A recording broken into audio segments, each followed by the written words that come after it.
What is good, everyone? Welcome to this video. I'm Charlie from Conscious Creation, and in this video I would like to share with you how to shift your identity, and I'm going to share with you a few examples of how I've used this in my life as well.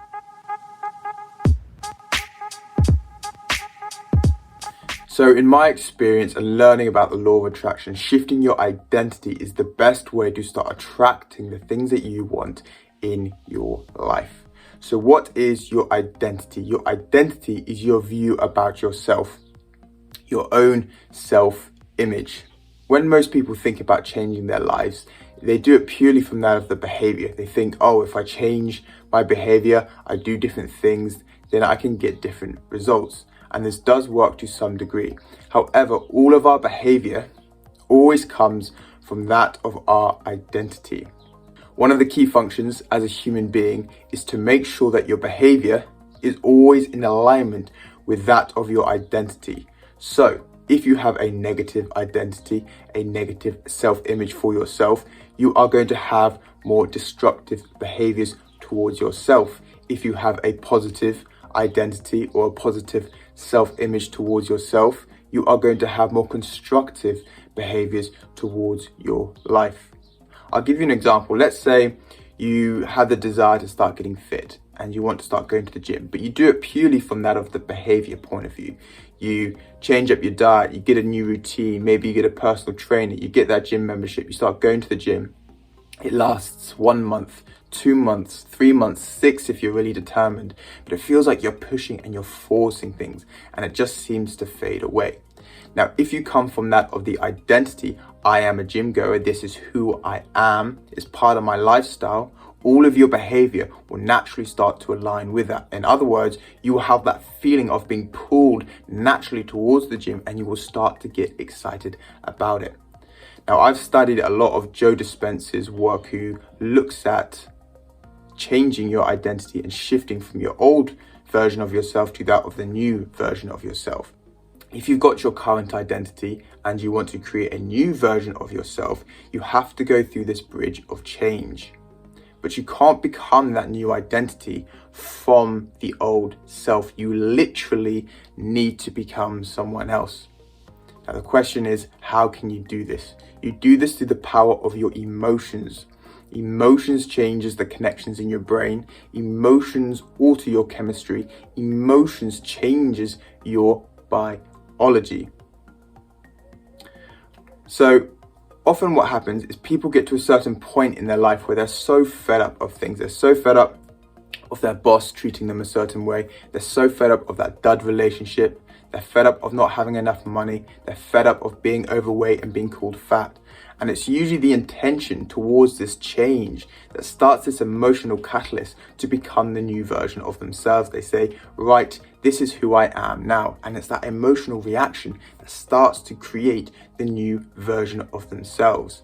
Often also what happens is when people realize that the actual process of change is less painful than actually staying the same, that's usually when they change.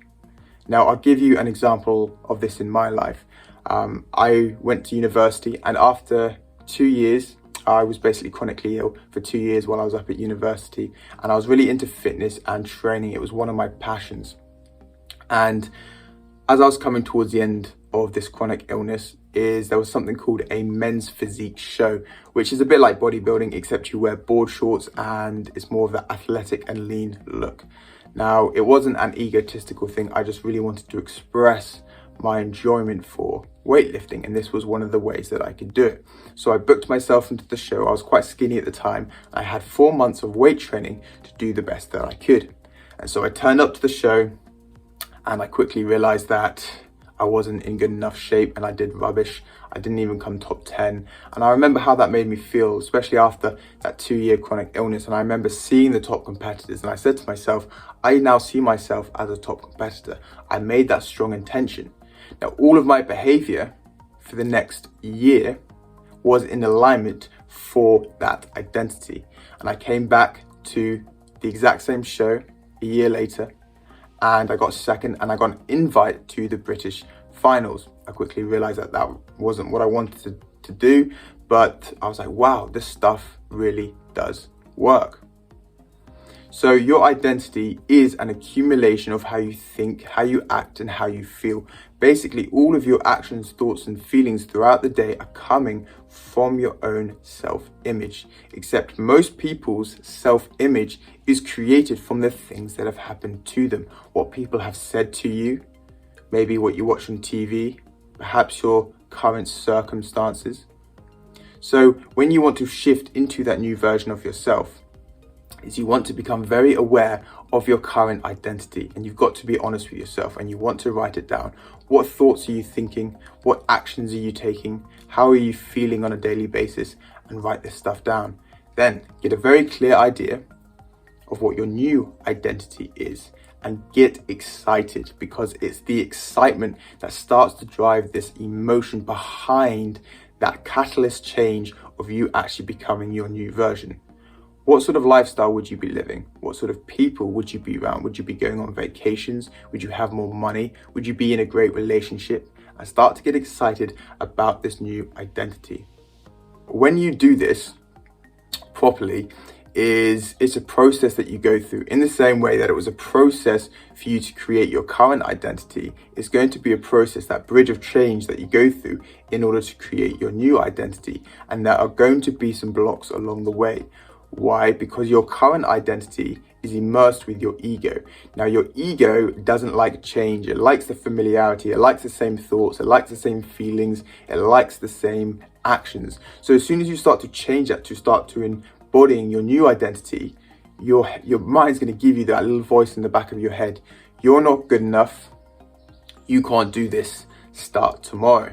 Now, we have a choice on whether or not to accept that. If we accept it as truth, we go back to the old identity and we stay in there. Or we can simply observe those thoughts, realize that it's part of the process, and continue to focus and build the new self. There was a good quote that I came across the other day, which was, you can watch your thoughts coming through the front door and leave out the back door. You don't have to invite them in for a cup of tea. So when we have those thoughts, you're not good enough, you can't do this, just simply understand it's part of the process of creating your new identity, and you don't have to identify with those thoughts. Now, I'll give you another example of this in my life. I was really interested in acting at one point, and I decided to go to London to study method acting. And I remember I got there, and in the first couple of days, I realized I wasn't very good at acting. I was like, crap, I'm not good at this. And I said to myself, I was like, right, Charlie, how can you get good at this? And something said to me, stop trying to act, start being. So I was like, right, okay. I started to look at the character that I was trying to act out, and I started to be that person. How would they think? How would they move? How would they act? How would they feel? What's their background? And I started to feel like I really was this character. Now, all of my movements, all of the tone of my voice, how I acted started to be in alignment with that character, because that was my identity. So all of my behavior was in alignment with that, and it became so much more authentic and better because of it. It's exactly the same in your life. As soon as you shift your identity, all of your behaviors are going to follow with it. So what are some practical ways in which we can incorporate this into our life? Meditation is one of the best ways to do it, because meditation actually translates to that of becoming familiar with. When most people think of meditation, they think, oh, I've got to sit in an uncomfortable situation for hours on end. This isn't true. The purpose of creating your reality through that of meditation is to become familiar with your identity. So you want to sit in a meditation, you want to close your eyes, you want to get your body nice and relaxed, and you want to start feeling and viewing your life through that of your new identity. You can also do it through that of mental rehearsal. So 2-3 times out of the day, you can mentally rehearse what it would feel like to be that person, even your environment. So let's say, for example, your identity is a wealthy person. Let's say you walk into a shop and you say, oh, that's too expensive.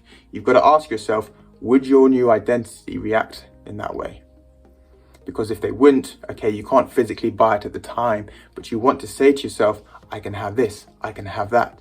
and you start to feel more and more like that identity. You're changing your thoughts, you're changing your actions, you're changing your feelings. And over time, as this process of change starts to happen, you start to embody more and more of that of your new identity. Now, when you do this properly, is you'll find people will start to treat you differently. Because we're all connected on an energetic level, everyone always treats you on how you view yourself. So most people think, oh, I want to change that person. I want to impress that person in some sort of way. Not realizing that you simply changing your own identity, people will start to treat you on how you view yourself. This is why it can be so powerful. So thank you for watching. I will put a free meditation below that can help you with the process of reprogramming your subconscious mind if you want to give it a go. Apart from that, peace and take care.